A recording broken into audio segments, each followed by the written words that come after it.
In this section, we will be discussing hierarchical clustering. We will define hierarchical, agglomerative, and divisive clustering. Then we're going to take the most popular one, which is agglomerative clustering algorithm, and list the steps for that process. And then for between clusters, we will calculate and compare single, complete, centroid average, and word linkage methods. And then finally, we will use a dendrogram to select the number of clusters and identify instances in a cluster. So let's begin with hierarchical clustering. Why is it important?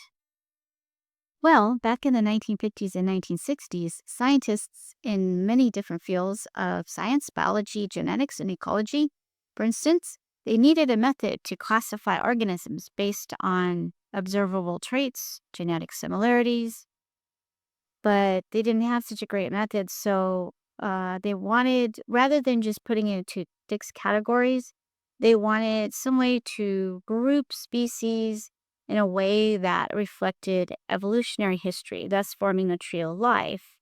So something like the tree structure you see on the right.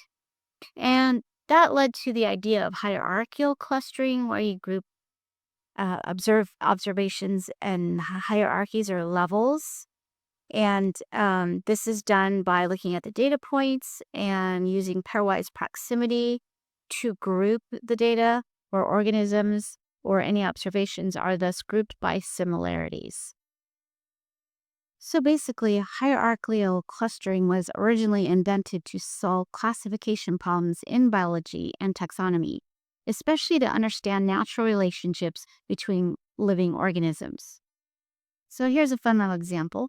Let's imagine that you're a taxonomist studying 30 animals, and you observe characteristics like number of legs, presence of fur, wings, etc. And you want to see which animals are closely related.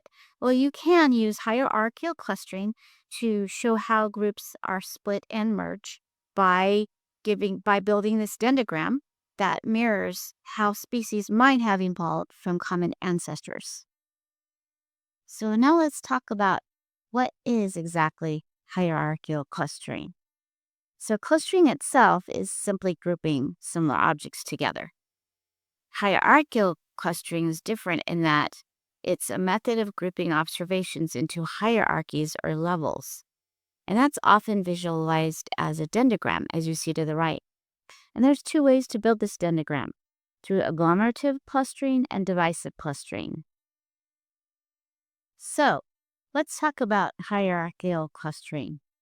It is a method that takes observations and groups them according to similarities. So it usually uses a distance metric, such as the clusters that are closest to each other using Euclidean distance to determine which instances are closest and have the most proximity.